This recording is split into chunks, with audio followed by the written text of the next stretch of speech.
11 competitors from 26 nations, all vying to become the world's best at the 1990 World Junior Figure Skating Championships.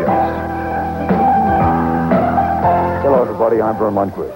Welcome to the World Figure Skating Museum and Hall of Fame in Colorado Springs. We're just a short distance from the Broadmoor World Arena. This is a place that celebrates this sport's rich past. On display here are all sorts of artifacts. For example, these are the skates worn by Sonia Henne back in the 1930s. This is one of Peggy Fleming's costumes. She, of course, is the lady who captured the hearts of the world when she won the gold at Grenoble in 1968. One area of this museum that seems especially laden with gold is called the Scott Hamilton Corner, honoring our 1984 Olympic champion. Here's the gold medal, and here's Scott. Hi there. How are you doing? Scott, what's the meaning of the World Juniors? Well, it's very important for these young skaters. This is the first time that they've ever competed internationally. This is the first time they've ever left home, and this is the first time these international judges will have seen them. And you know what they say, there's no second chance to make a first impression. For the skaters that have been here before, well, this is their chance to make their mark internationally. A medal here could mean a great reputation internationally, so when they go on to the senior ranks, people will know them and they'll know how to judge them. The highlight of this World Championship was the ladies' competition. While the major contenders waited for their final performance, all eyes focused on the defending champion, Jessica Mills of the United States. Mills broke down in tears immediately after her compulsory figures. Quite a contrast to 1 year ago. Then there were tears of joy on becoming a surprise world champion at age 14. Since the World, I don't think I really took it the wrong way, but my training just wasn't going as well afterwards. There was a point when I was skating really well, and then I got sick. And then I had boot problems, and I had a hematoma in my hip, and then I had an ear infection, and all these different problems. Those problems manifested themselves when 2 months after her world title, Mills slipped a second in the U.S. Juniors. Then last summer, there was a change in coaches to Peter Burroughs in New York. Helping her cope with the lofty expectations is a supportive family, and in particular, Sister Phoebe, an Olympic gymnastics bronze medalist. I suppose people expect a lot from me, but I know what I expect for myself, and that's all I care about. Well, even though she was disappointed in her performance in the compulsory figures, she nailed her combination in the original program and skated beautifully.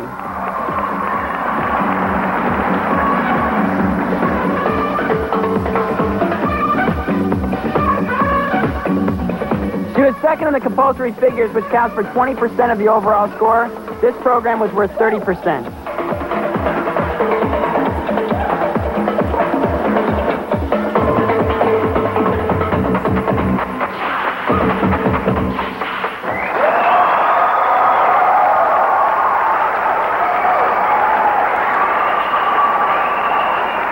Mills' performance was good enough to keep her in second halfway through the competition, ahead of Tanja Krienke of East Germany.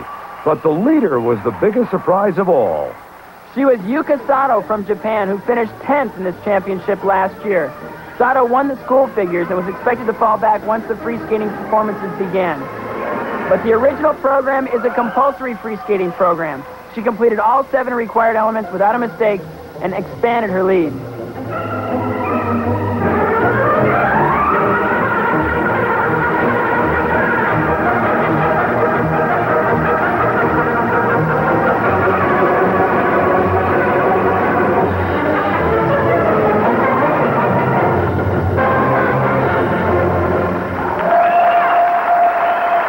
So Yuka Sato was the leader with the decisive long program yet ahead.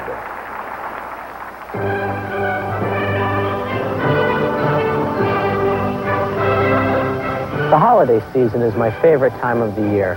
I want to wish each and every one of you happy holidays and love and happiness in the new year.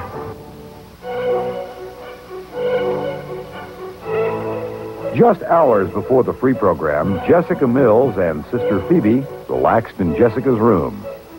Meantime, Surya of Bonaly of France stayed on the ice trying to polish her routine. She was in 4th place at the time after figuring to be one of the major contenders entering the World Juniors. Bonaly is a 16-year-old with a unique background. Born on Reunion Island off the east coast of Africa, she was adopted at 3 months by a French couple. Surya excelled in tumbling at a young age, and that experience has helped as she is catapulted into the world limelight. At last year's World Senior Championships, Bonaly made an impressive debut. She finished 10th, showing her great jumping ability, a style similar in approach to world champion Midori Ito. Adored by the fans in France, that can do nothing but help her when she competes in the Olympics in 1992 in Albertville. In Colorado Springs, she faced a long climb. She placed 12th in the compulsory figures, made up a lot of ground in the original program, but she knew she had to skate her best in this long program to have any chance at a medal. And her opening triple was the hardest triple that she can perform, a triple Lutz, and she did it beautifully.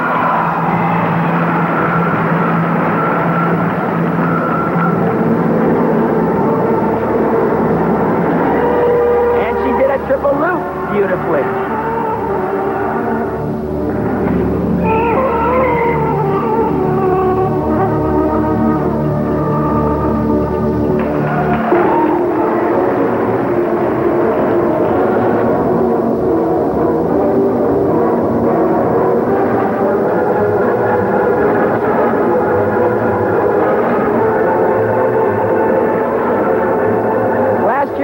Surya for the first time.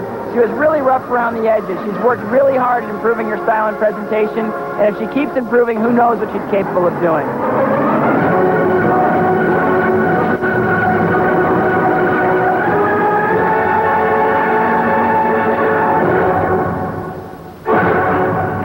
Outstanding performance by 16-year-old Surya Bonaly of France.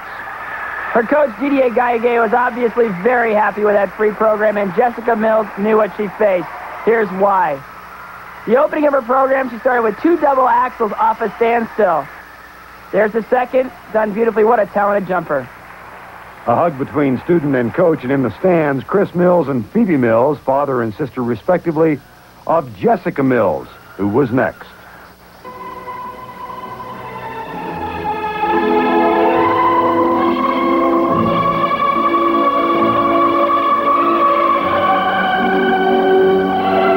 Now, what was ironic here was that Jessica opened her program in a very similar fashion to Surya. 2 double axels in a row.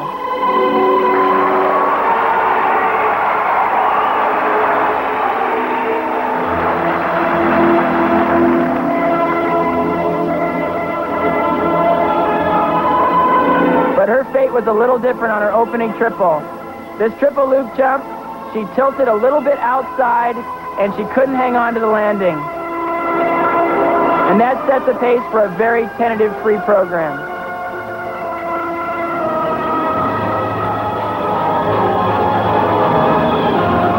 Scott, that turned out to be the only triple she attempted. It probably cost her. I'm sure it did. When you're up against somebody like Surya Bonaly, who does so many triple jumps, you need all the guns you have to be able to fight her off. And after the year she had, I'm sure she was very happy with that performance. Another look at the triple loop at the beginning. Beautiful air position, but cannot hang on to the landing, and it was a costly fall. Despite the fall, Mills was still in the running. The pressure shifted to Sato. And Bonaly watched as her fate rested with Sato, too.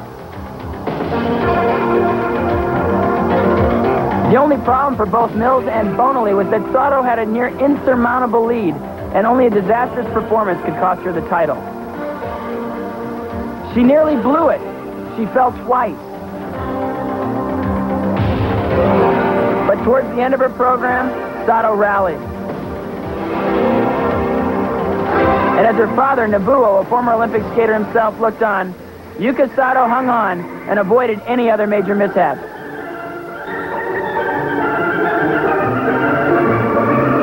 With a combination of Bonaly's poor placement in the figures and Mills' fall in the free skating performance, Sato's lead was safe.